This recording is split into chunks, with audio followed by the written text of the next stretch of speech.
Hey everyone, I'm Rachel Holzer, Executive Director of All Bikes Welcome. At All Bikes Welcome, our mission is to create more inclusion and belonging in cycling and the outdoors. We want cycling to be more inclusive, accessible, and fun for everyone, no matter your background, experience level, or the type of bike you ride. This free virtual series was created to help demystify cycling by providing in-depth education on topics related to cycling, outdoor recreation, advocacy, and belonging. If you'd like to learn more about our mission, our programs, or how you can support All Bikes Welcome, you can visit us online at allbikeswelcome.org. Let's get started. Thank you. So this is preparing for your first bikepacking trip. My name is Addae. I use they, them pronouns. I started as a bike commuter, and I'm the co-founder of the Radical Adventure Riders in New Haven, as well as have helped manage the chapters for the Radical Adventure Riders. I took my first bikepacking trip back in 2018, and since then I've fallen in love with it, and I really love to help people go on their first bikepacking trip and to be able to explore the outdoors in this way. My favorite trip snack is Swedish fish. So today I'm going to be covering what is bikepacking, demystifying it a little bit, making it feel a little less scary, as well as talk about what bike you should ride, how do you plan a route, where do you want to go, thinking about what you should bring, and how you can prepare yourself.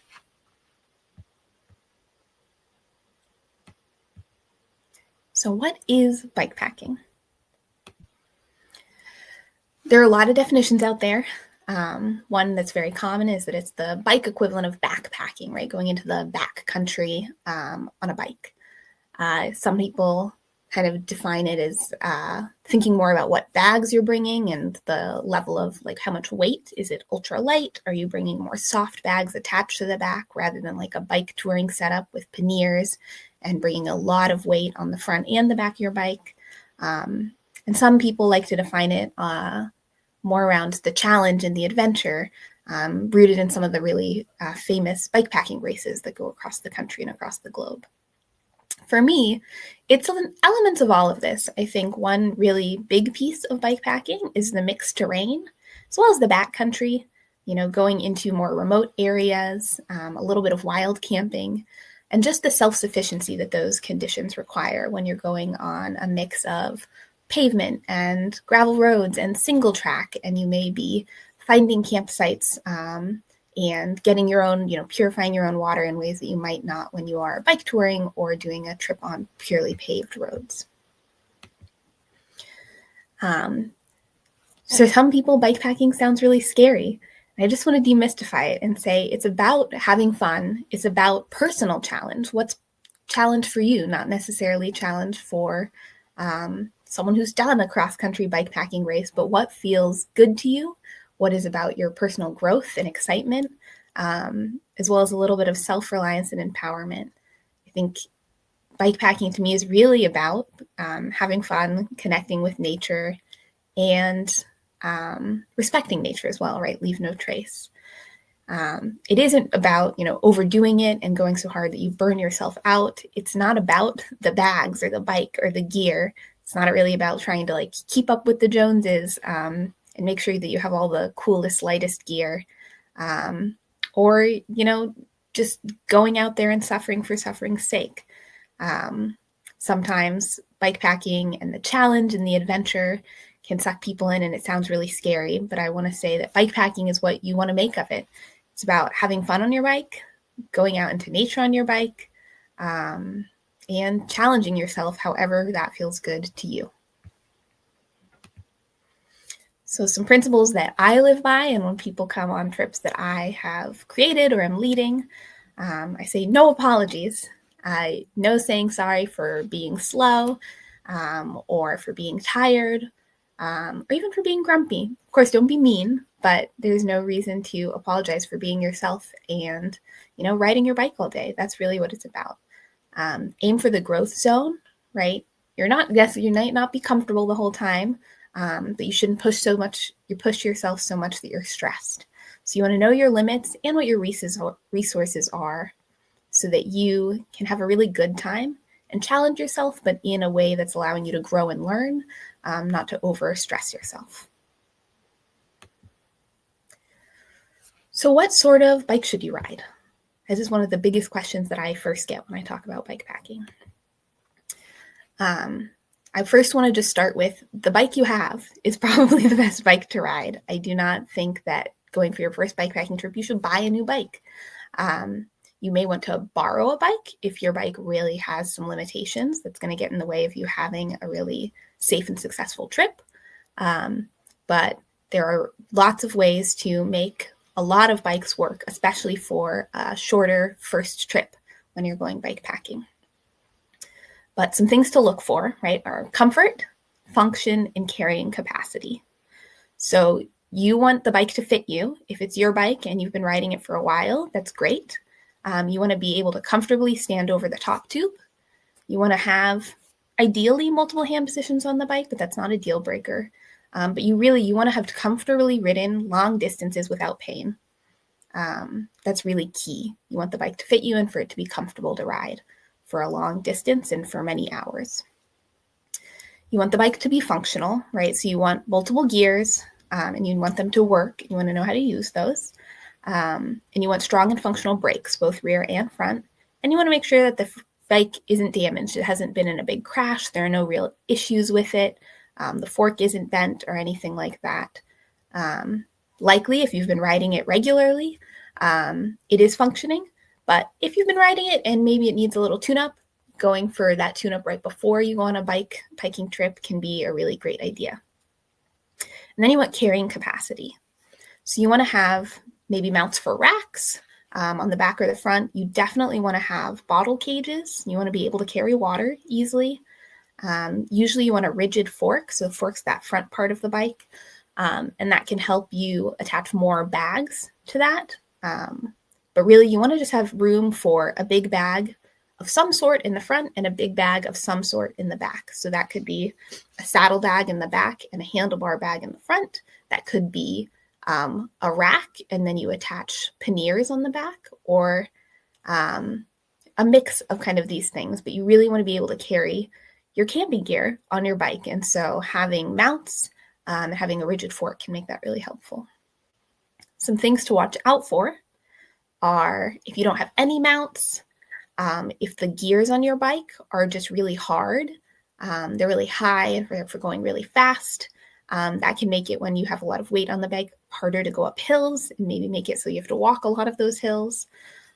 Older carbon frames are often not built with carrying a lot of weight in mind and are not going to survive the bumps or small crashes in a way that is going to be good for long-term bike packing. And another thing to think about is tire clearance, because you do want generally wider tires on your bike packing bike. And so if your frame doesn't really allow for wider tires, that might be a flag that you're going to want to think about something different in the future. So here are some examples of very different bikes, right? That all can be used for bike packing. Some of these are drop bar bikes. Some of these are flat bar bikes. And we're going to go into kind of gear setups differently, but you just wanted to say tons of different bikes can be bike packing bikes. You just want to think about being able to make it comfortable for you, being able to carry bags, however that makes sense for you, and that the bike's going to work really well. It's going to roll, it's going to shift gears, and it's going to stop when you need it to. So some other considerations, especially if you've been going on a few trips and maybe you're thinking about going on a longer trip or, multi-day, maybe a week, is the surface types that you're going to be rolling over. So if you are going over sandy terrain or mud or kind of rough terrain, you're going to want wider tires. Wider tire width allows you to kind of float over sand or mud more easily, similar to like skiing or sledding. And if you have rougher terrain, that wider tire, more air in the tire is going to act as a cushion for you. And that's going to make it be more comfortable over time. Similarly, if you're going over wet terrain, if you're going through a wet area or it's raining a lot, or if there's loose dirt, you're going to want more treads so that you can dig in to the ground and not lose your grip. As I mentioned before, rough terrain, You're going to want wider tires. You may, if you're going over a lot of rocks and roots, want to think about front suspension on your bike. But it really depends on the type of route that you are going on and how much you want to be able to carry, and if you can put those bags on that front fork with suspension. And then if it's really hilly, especially if you have really steep hills, you're going to want a wider range of gearing. You want to be able to go really low, nice and slow and easy, as well as be able to go at a regular pace when you're going downhill or on flats. So you want to ensure you have lower gearing for those hills. And so having a wider range makes sure that you can go up hills and still make it, and you can go down hills or on flats and still have a reasonable pace. The longer you are traveling, the longer days or the more days, multi-day trips, you want to think about having more hand positions. That can just help with comfort over time. You're not always in the same position, so you can kind of allow your body to stretch and relax and get a break from holding onto your handlebars in just one really specific position. So drop bars can be really good for this. There are a lot of kind of alternative bars. That butterfly bars are really common in bike touring.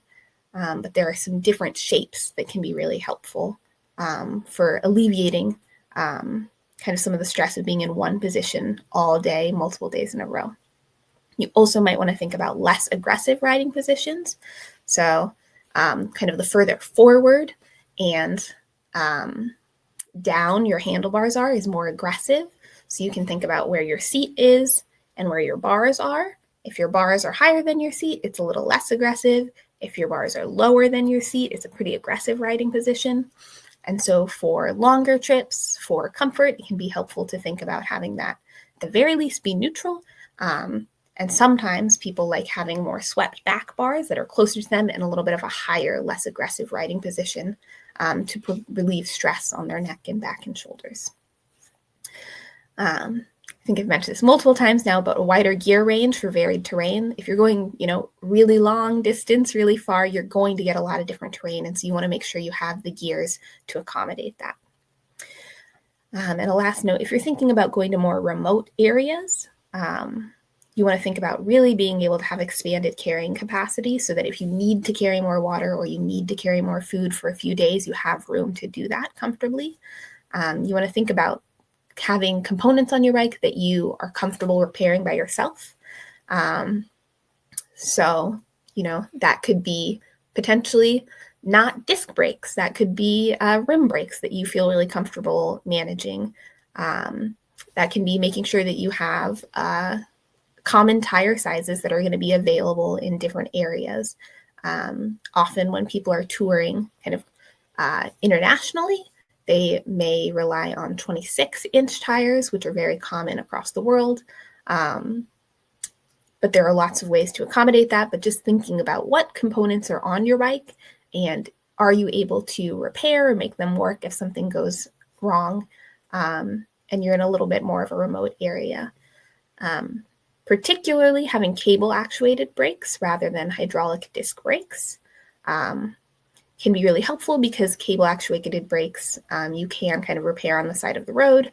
You just need a spare cable, whereas hydraulic disc brakes require a little bit more effort and usually need to be in a shop to be able to get those working again. So now I want to talk about route planning and figuring out where you want to go and how to plan the actual map of your trip. So when you're planning a route, you want to start with where do you want to go? And that could be, the campground, 50 miles away. That could be, I want to go up to Vermont for the weekend and do a bikepacking trip.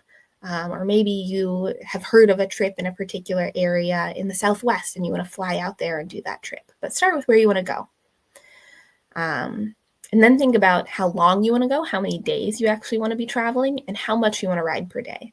And that's going to be dependent on some things like sunrise and sunset, what else you might want to do on your days. Do you want to spend multiple hours swimming every day, so you want less time on the bike? And, some things about the terrain. But kind of get a sense of how many hours do you want to ride per day, as well as how many days you want to go. Then you can kind of start to think about estimating your pace. So there are some really incredible pace charts. These are a few that I've pulled, one's from bikepacking.com, I believe the other's from Adventure Cycling Association, but there are a lot of really great resources that can help you figure out if you ride this fast for this many hours on the road, what's it going to be like when you hit dirt or when you're on a really, there's a lot of elevation, it's really up and down. And that can help you get a sense of how many hours, if I need to ride 30 miles, every day to keep on track with my route, how many hours is that going to be? And that's really important for kind of planning out your itinerary, making sure you have enough time, and making sure that it feels comfortable and that you're on track for your whole trip. So things to consider when estimating your pace are the landscape and the terrain, right? So climbs, elevation is going to slow you down, going up and down.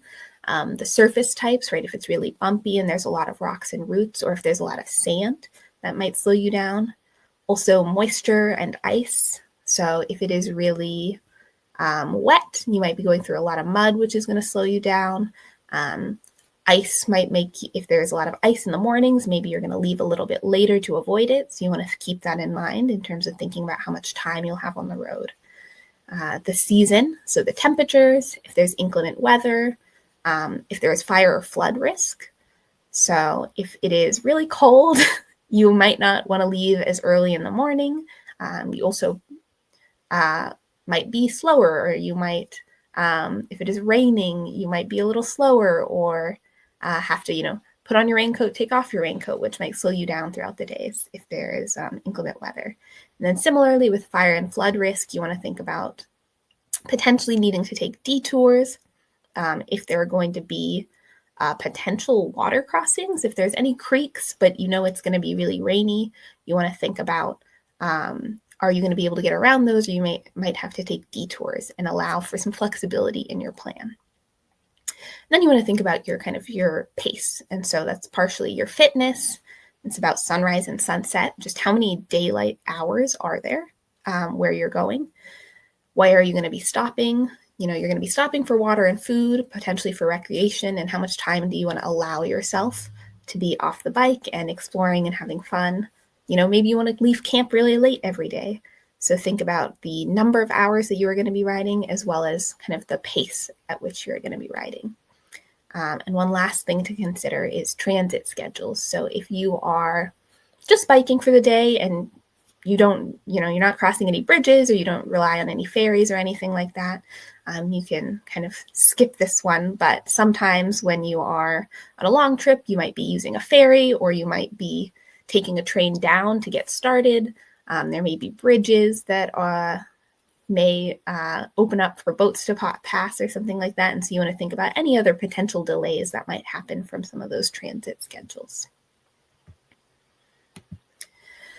So you take all that information and you translate that into a plan. So here are two examples from a trip I did last year. So this is a map, kind of marking out where we were going to be going, all of the points of interest, where we would be camping, where we might be camping. This was created in Ride with GPS, which is a really great tool. And then I also, did a day-by-day plan of how many miles were we going to be doing, how much elevation was that, where is I going to get water, where is I going to get food, and where is I going to camp, and then any other major notes for the day. And I do this so that I have just a general itinerary and know that I have a plan, and understand, I only have water in the morning on this day, so I need to carry X amount of water for that day so that I can make my dinner and have coffee the next morning.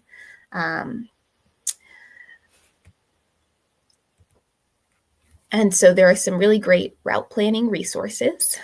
So Ride with GPS is one of my favorites, but I've also used Komoot, and I've heard great things about Gaia GPS, Maps.me, OSM and so these are all places where you can map out your route, you can mark points of interest, and it can help you calculate elevation and distance, and really see visually where you're going, how close to city centers you might be, mark where the grocery stores are, etc. So you can really get detailed into that itinerary. Some other resources, if you're trying to connect to really cool parks or recreational areas and you want to find a nice gravel road or find a trail to ride on, gravelmaps.com, mtbproject.com, and the Forest Service are all great places for finding gravel, mountain bike trails, and Forest Service roads that you may be able to ride on. So I just want to pause and say that was a lot. I've done a lot of route planning, and I have a lot of information that I want to share with you, but I want to also say that seems like so much. It seems overwhelming. And so I do want to say, what do you do for your first trip, right? You don't necessarily need to start from scratch. You don't necessarily even want to do a multi-day, 5-day trip where you have to figure out exactly all your water and food stops. So to start, find a local route that's tried and true. I find that bikepackers are pretty open about their routes and where they like to go. And in almost every region I have visited or thought about visiting, I have found local bikepackers who have created routes and who are sharing them online with trip notes and pictures. So, look up Bikepacking Vermont, look up Bikepacking Ohio, and see what's out there. You can also refer back to bikepacking.com or bikepacking routes, which also have great routes. But find a local route or ask your friends, check in at the local bike shop. I recommend starting really small, just one night, usually maybe 2 nights, and really like 25 to 30 miles a day maximum. You want it to be really about just that feeling of riding for multiple days in a row with a loaded bike, and not really about adding a lot of challenge that first trip. You want to have fun and you want to try it out. And so start small. Don't necessarily push yourself on that first trip or the first, second trip, the third trip. Start small and build up as you go. And then the other really important thing is whatever your setup is, test it before you go. Go on at least 30-minute ride with your bike loaded up with all of the bags and gear exactly as you think you're going to have it on the trip. And make sure that you have like going up a climb and going down a descent, maybe riding on a little bit of bumpy terrain, if you can find some, to really get a sense of, are my bags going to rub? Is something bumping in a weird way?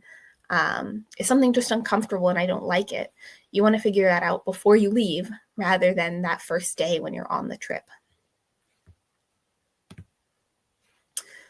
So finding a route, I mentioned a few resources already, bikepacking.com, bikepacking routes. Adventure Cycling Association also has some great routes. That's a map from their site there.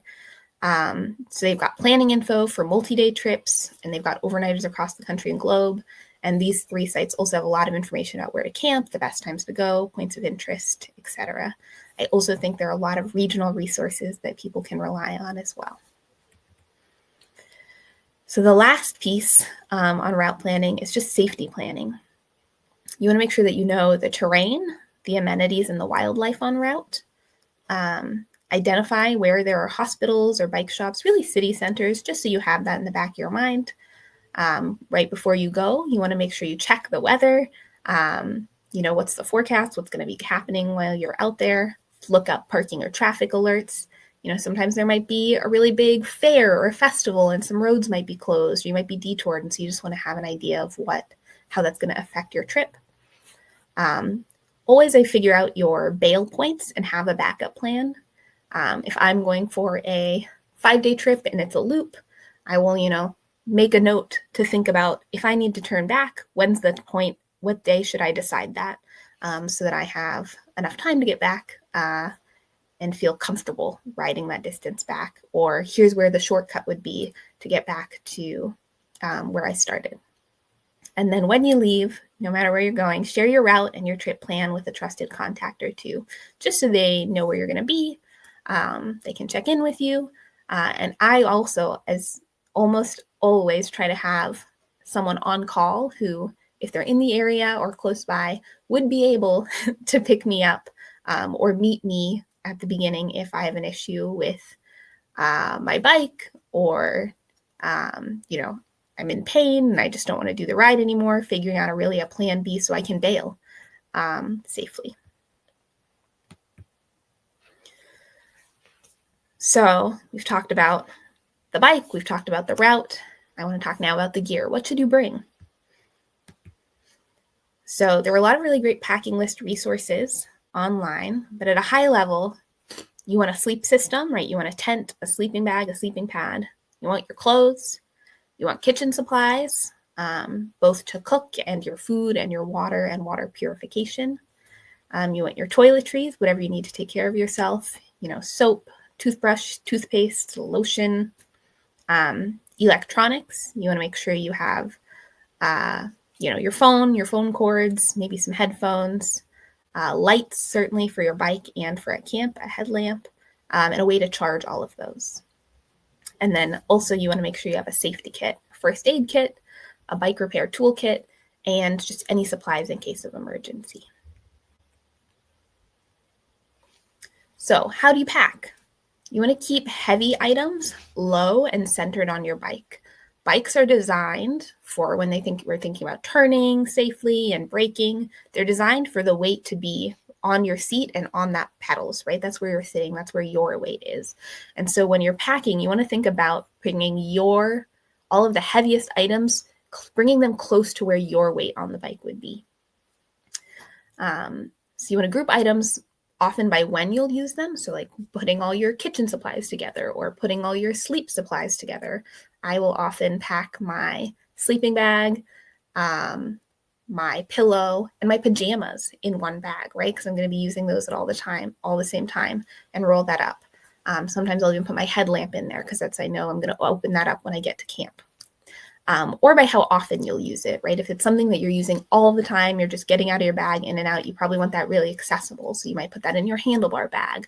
You might put that in your backpack or your fanny pack so that you can really easily get, your phone, your wallet, maybe a charger. And practice makes perfect. It takes time to figure out how often am I going to use something, or do I really need this, version of this thing? And so don't worry about figuring it out over time. You'll get there. It's practice makes perfect. So here's just two examples of very different setups from a recent trip with some of my friends. One of my friends on this trip brought a guitar, which I would not recommend, but was quite fun. So I am pretty short. I'm 5'1", and my bikes are pretty small. And so I have a couple tips just for packing a small bike, because I do think it is a little different. So it is hard to get by without a rack. A lot of people will recommend not bike packing with a rack on the back, and not bike packing with panniers, which you can see in both of these pictures of two different bikes that I have owned and bike pack with both. But I have found that it is really hard to be able to just carry what I need to carry, even when it's a summer trip and it's really lightweight stuff, and I'm maybe have like a really small sleeping bag. It's just hard to fit it all without a rack and panniers. So I think that is really helpful, but you do want to make sure that when you get a rack and when you get panniers, that it is really, you keep in mind that you're going to be on, if you're going to be on one, you're going to be on rough terrain, and that the panniers are going to stick there. They're not going to fly off. They're not going to rumble and jiggle so much that they damage themselves.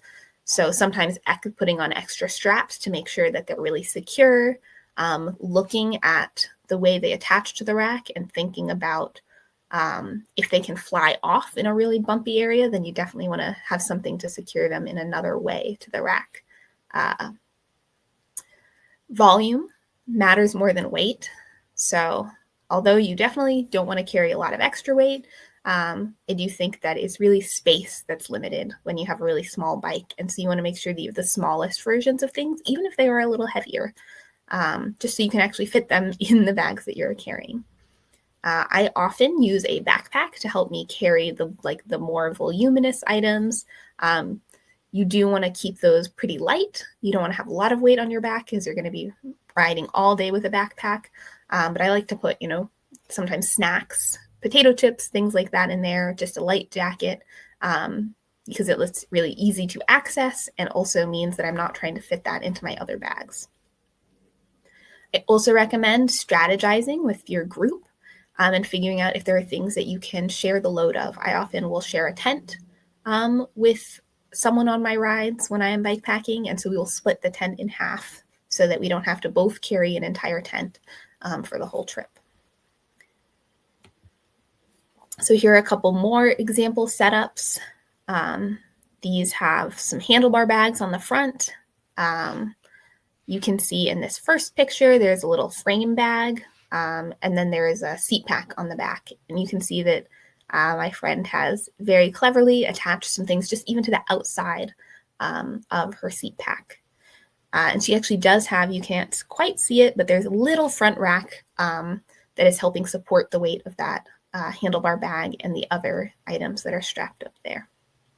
In this second picture, you can see similarly, there's a handlebar roll, there's a seat pack on the back, a saddle bag, and then actually my friend here has strapped the poles of his tent to the underside of his bike. So that was a really clever way to figure out a place to put those because it wasn't going to fit in either of those other two bags. So some other packing tips is just to wrap up any little small items into bags or rolls. I have a lot of little mesh bags that I will use just so they don't get lost. And then don't be afraid to literally or figuratively cut things down to the size you need them. So if you're bringing a towel, maybe you don't need a full-size towel. Maybe you can bring a washcloth, or maybe you have, an actual dedicated camp towel, but it's just too big. Do not be afraid to actually cut it down to size so that it's really just bringing what you need. I will repack a lot of my consumables to lose the extra bulk. So I love bringing tea, but tea comes in these huge boxes. And so I will always take out just the actual number of tea bags I want and put them in a small plastic bag. If you are bringing food items, take it out of the bag, maybe repack it into a silicone bag or a small plastic bag so you can just lose the extra bulk. There are a lot of things that I think come in containers that are just a little bulkier. There are other ways to repack them so that you can minimize that volume and a little bit of weight. And then a really important thing to flag is just if you have any sharp items, if you have a knife, if you have anything, even just long poles, you want to make sure that those are covered on the ends and that they lay flat in your bag so that they don't accidentally poke through anything else you're carrying. Over a long day of just a little of constant vibration, something even a little bit sharp that's poking against something else soft is going to eventually do some damage. And so you just want to make sure to minimize the chances of that happening. So you want to avoid things like glass containers and bulky items. Glass is really great as a reusable and recyclable item, but I do not recommend bringing anything glass on your trips. And if you do have anything that comes in glass, any food items, any drinks, putting that into a plastic bottle or a silicone bag so that you don't have the risk of broken glass. So lastly, I want to dig into what should you do to prepare? How do you prep before the trip? What are some of the safety and logistical considerations that you should think about before you leave? So first, fitness and training. The best training is just regular riding. You really want to be able to understand your limits, what feels good to you, what type of riding is a little harder for you, and what feels good. So try to ride every day. It doesn't have to be fast, but just riding every day is a really great way to practice for bike packing. Most of the time when you're on a multi-day trip, you are not going super fast. It's really about just hours in the saddle and being able to ride one day and be a little tired the next day and still ride the next day. So you want to really get a sense of your pace. This is going to help for route planning. This is also going to help when you're on the trip just to understand, oh, I'm slowing down a little bit. I must be tired. Maybe I should eat a little bit more. And you want to keep track of on your kind of regular rides, how elevation, terrain, and weather impacts your riding. This is going to help you better estimate how long a trip could take you, as well as adapt when things come up and you realize maybe you're a little too tired, or maybe you're going faster than you expected. Maybe you can take a little detour or spend more time swimming on a day. And remember that endurance is going to be the biggest factor for a bikepacking trip. So as long as you can sit in the saddle all day, you can make it pretty far at any pace. As long as you are moving and you are consistently riding, you can ride for 5 hours and get pretty far. You can ride for 6 hours and get really far, even at a much slower pace than you might be doing a recreational ride on the weekends. Nutrition and hydration. So you actually want to think about this before you leave on your trip, not just in terms of what you want to pack for your trip, but actually making sure that you yourself are really well hydrated and well fueled right before you leave. So in the days leading up to the trip, the week before, you want to make sure to drink lots of water so that you are fully hydrated. You don't want to leave and be a little underhydrated when you leave on your trip. You also want to make sure to eat really well the days before you leave. Really make sure you eat 3 meals a day, eat nice balanced meals, make sure you get some carbs, you get some protein, so that your body is just at peak condition and really ready for a lot of activity and challenge that's going to come when you go on your ride.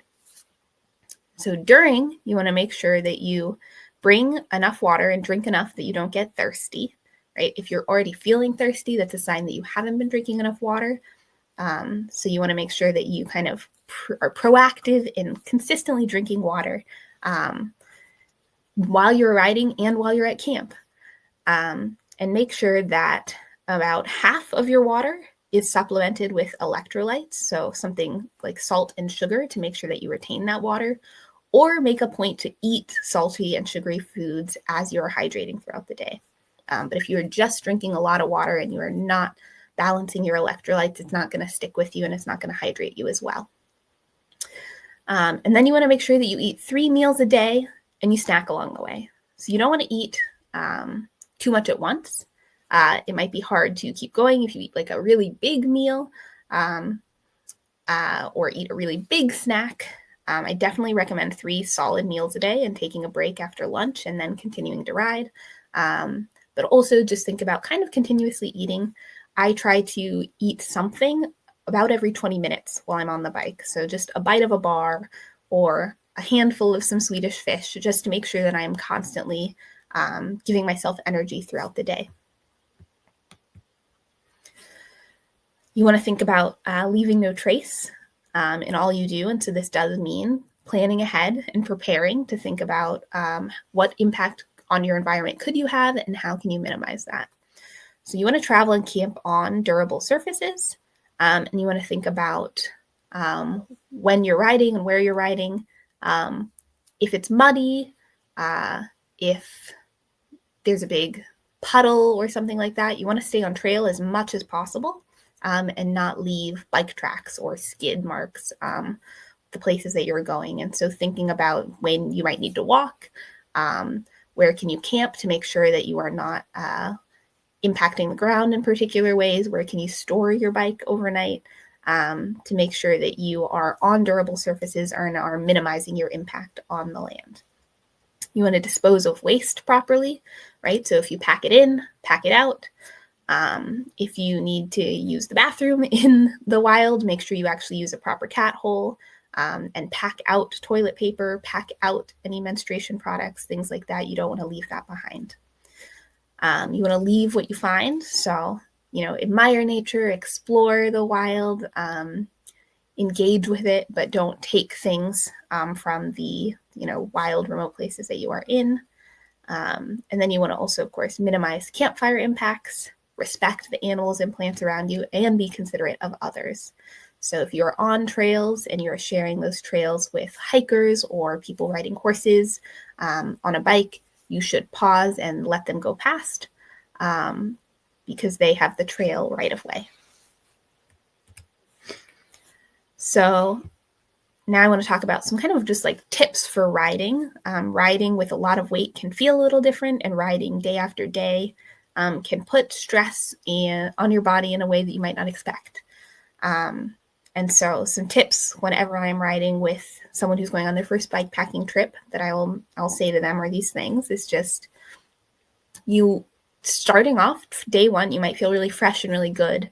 But I would say, especially on hills, especially over rougher terrain, use lower gears than you might unloaded. You want to really give your knees and your joints some time to adjust to a lot of that weight. And so although you can, stand up and crank and power through, I recommend not doing that and just letting your body have a little bit less stressful ways of going up hills. So using one gear lower than you might when you are riding normally. And you want to address any fit issues really early. If your seat feels a little low or a little high, fix that immediately. Don't ride for the day and fix it later.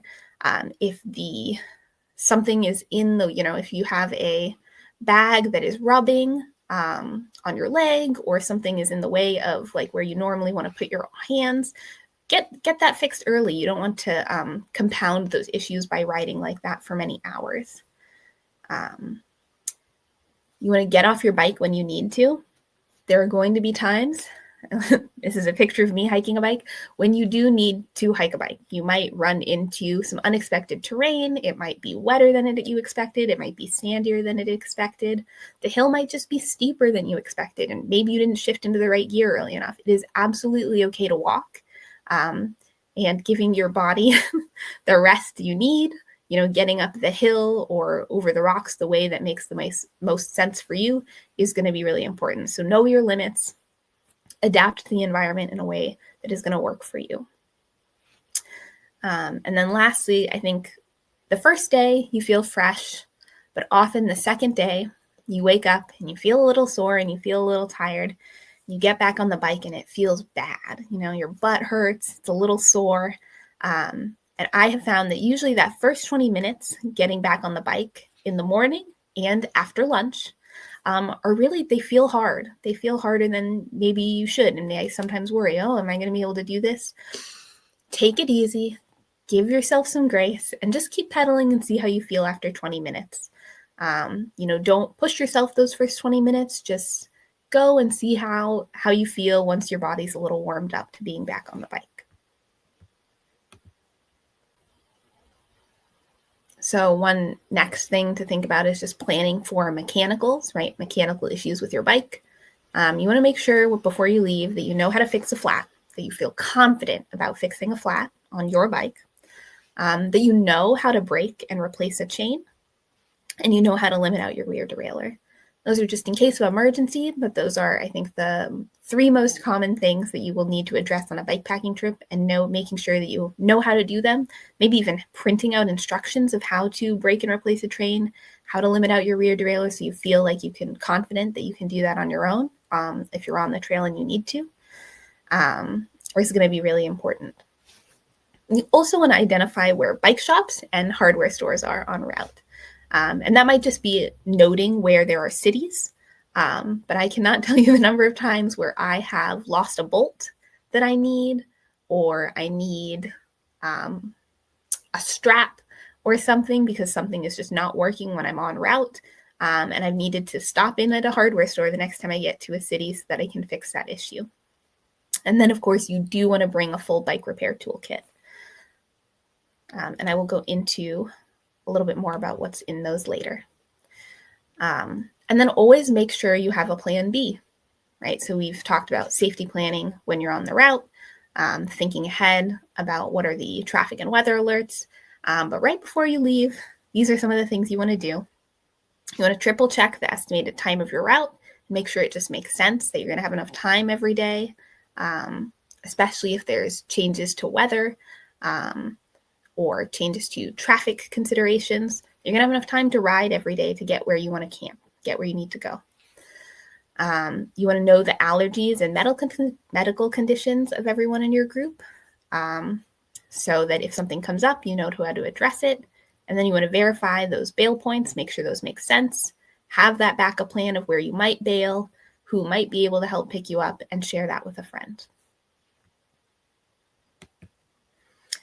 So here is some of my recommendations about the safety supplies.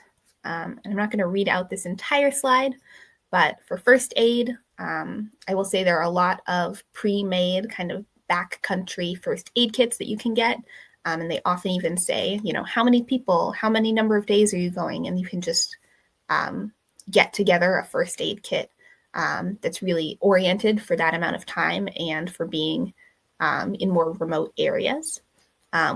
You can also, of course, put together your own first aid kit. And so these are some of the things that I would recommend having in a first aid kit, especially if you're going to be in a remote area or camping for multiple days. For your bike repair kit, you want to make sure you have the tools to fix a flat. You want to make sure you have a multi-tool.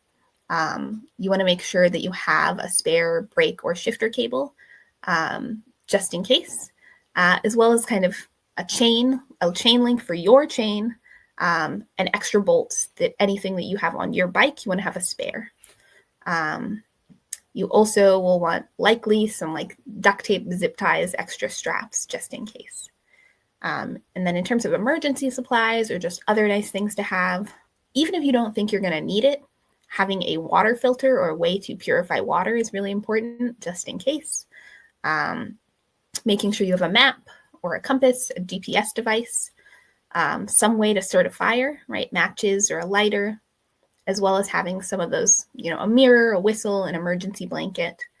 And then no matter what, even if I am going on a trip in the summer and there's no rain on the forecast, I will bring rain gear. The type of rain gear that I bring depends right on the weather. If I know it's going to be rainy, I will bring my real rain jacket, rain pants, gloves, waterproof mittens, and something for my feet. But at the very least, you should have just a poncho, some light gloves, maybe plastic bags for your feet, so that if there is a sudden change in weather and it downpours, you're not going to be freezing. So thinking just about in an emergency, if it rains a bunch, what am I going to do to make sure that I stay warm? And then things like a duct tape, a knife can be really helpful. So that was a lot of information, and there's going to be time for questions later, but I just want to go over some of the big takeaways from these sections. So your bike, you want to make sure your bike fits you, and you want to check that your shifting and your brakes work well. I think the best bike to bring on your first bike packing trip is the bike that you have, but you want to make sure that it fits, it's comfortable, and that it's working before you leave. For your route, you want to start close to home and build from there. And you want to make sure that you really understand the riding environment, right? The weather, the terrain, your pace, and then just have a backup plan.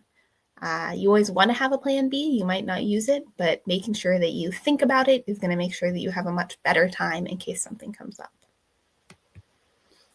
In terms of your gear, you want to bring what you need to eat, sleep, and take care of yourself. And no matter what, bring a bike repair kit, a first aid kit, and an emergency kit. For packing, right, you want to group items together by function. You want to cut down on bulky and heavy items, and you want to keep the weight that you do have centered and low where your weight lives on the bike. For preparing, you want to ride regularly. You want to make a safety plan and share it with a friend.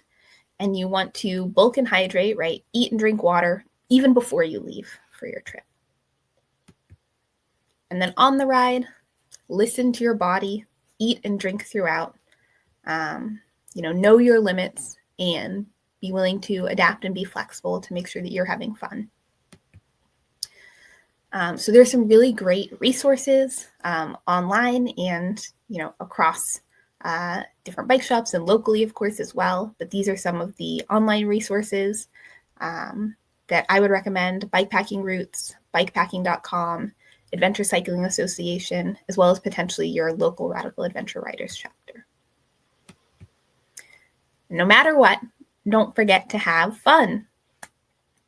I think bikepacking is just a really beautiful way to explore nature, explore your connection with nature, to challenge yourself and get to feel empowered and connected to your body on a bike, as well as connect with friends. It's a really fun experience. It can be what you want to make of it. And it doesn't have to be hard. It doesn't have to be scary. It can be biking to your favorite campground with your friends and roasting marshmallows. So just make sure that you are keeping fun in mind as you go. So there will be share any questions, any things you want to know more about after this, and definitely stay tuned for future really cool workshops from All Bikes Welcome, as well as there's some past workshops that you can check out. So thank you for tuning in. Thank you for All Bikes Welcome for having me, and hopefully talk to you all again soon.